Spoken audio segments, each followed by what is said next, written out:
Hey guys, today I'm going to talk about a question that I get very often, which is which order to perform my programs in.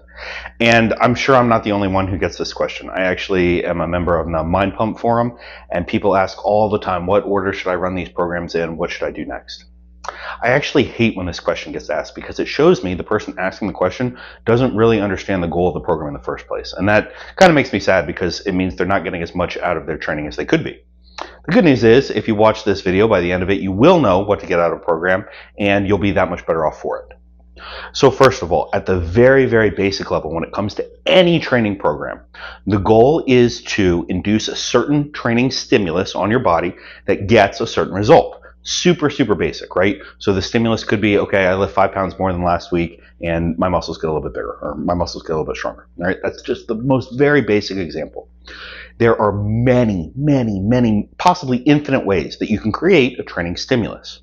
And so your arguably most important goal, if you're a beginner or especially if you're an intermediate, is to learn how your body responds to different stimuli, because everybody responds a little bit differently, right?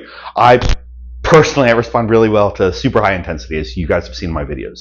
Other people don't respond well to high intensity. They respond well to higher volume or maybe lower frequency, or again, hundreds, thousands, maybe infinite different variations on a stimulus people can respond differently to. And until you understand how your body responds, you're never going to be able to not only pick the right program for you, but actually achieve your ultimate potential. And I think that's everybody's goal, even if you want to have the most fun possible along the way. I'll get to the fun part in a second.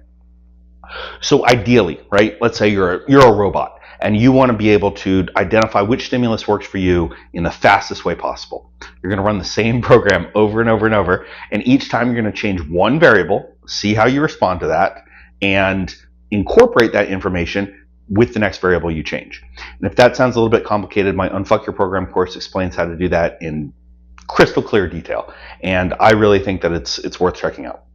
But let's say you don't want to do that. And let's be honest, most people don't want to do that because they're not robots and they don't want to do the same thing week after week and month after month and month, year after year.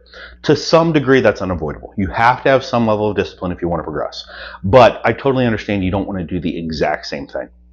Now, there are some programs out there, again, plug myself, like my new 12-week power building one, that are designed to be run in order. And in that case, the person who created the program did so with the intention of, oh, this is the stimulus I'm going to change, probably because they know from their experience as a coach or an athlete or whatever, that change in stimulus is going to work for many, many people, and it's going to give them a good contrast between styles. John Meadows does this in several of his programs. But I would say that's few and far between. Usually what you're going to see is every program is a little bit different, catered to a totally different audience, because as coaches, as athletes, as educators, we want to be able to reach as many people as possible, and everybody has different interests. So your goal as an athlete, if you're trying to choose an order to run programs in, and you don't just want to run the program over and over and over again, your task is to say, okay, out of these programs that I'm looking at, which is the most similar to the one that I'm running now? Most people don't do this. Most people say, oh, I want to try something new. Let me try something totally different. And the problem with that is now you've changed tons of variables and you have no idea how your body's responding differently, right? Or why your body's responding differently. But if you choose something very similar, well, hey, you can draw comparisons between the two programs you've run. So let's say you start out with one of John Meadows' high volume traditional bodybuilding programs, and then you go to one of my power building programs. Well, obviously the biggest change there is that you're adding the heavy competition lifts that are scheduled according to percentages or RPEs. That's by far the most dominating change between those two types of programs. And so you can see, if you respond better to John's, you know, like, well, okay, maybe I don't need that many heavy lifts. Maybe I've trained heavy for so long it's not as necessary for me, or maybe, I have such an injury history that it's a little self-defeating, or maybe you do respond great to those heavier lifts, which I think will be the case for most people. I'm biased. And in that case, okay, well, as I go forward, even if I want to focus on bodybuilding, I'm going to have to incorporate some heavy lifts if I want to be my best.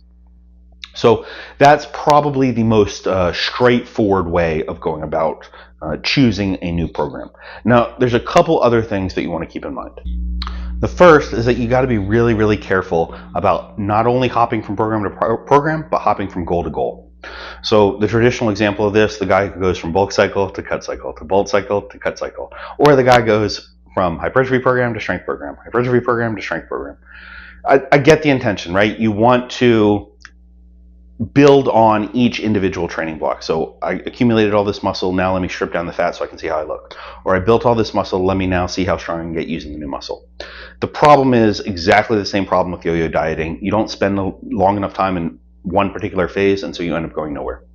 If you guys are familiar with Dante Trudel, he came up with dog crap training. He once wrote that the fastest way to reach your potential is to just say, hey, I'm going to be a fat fuck for a little while. I'm going to eat as much as I can. I'm going to get as strong as I can. And then I'm going to work on refining.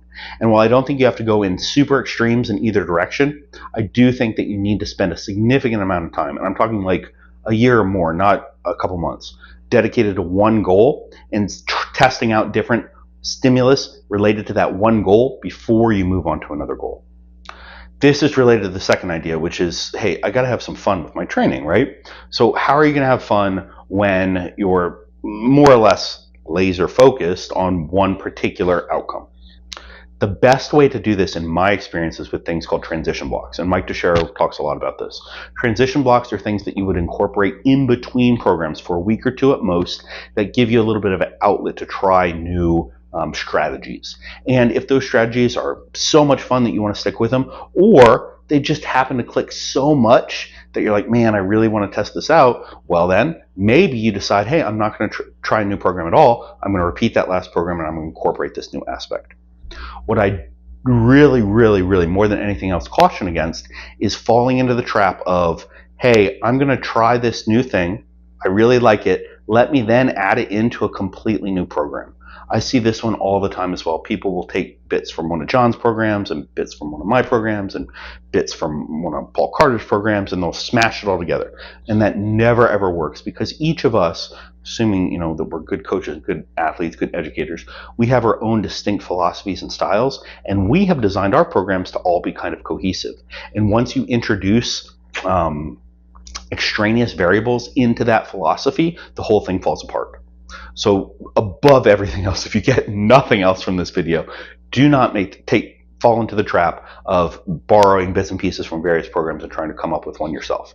If you're capable of that, you shouldn't be following a pre-written program in the first place. You should be designing your own program from scratch, which is a totally different story. So those are my suggestions. Hopefully you guys found this helpful. Last thing I want to say, I know my video quality is not the best. I'm really working on it. I have my limitations in terms of my skill set. So if you guys do know really good YouTube producers in the Tampa or St. Petersburg area, please let me know, and I will happily reach out to them and get some professional quality stuff going really, really soon. That's all I got for you. I hope you have a great day, and I will talk to you soon.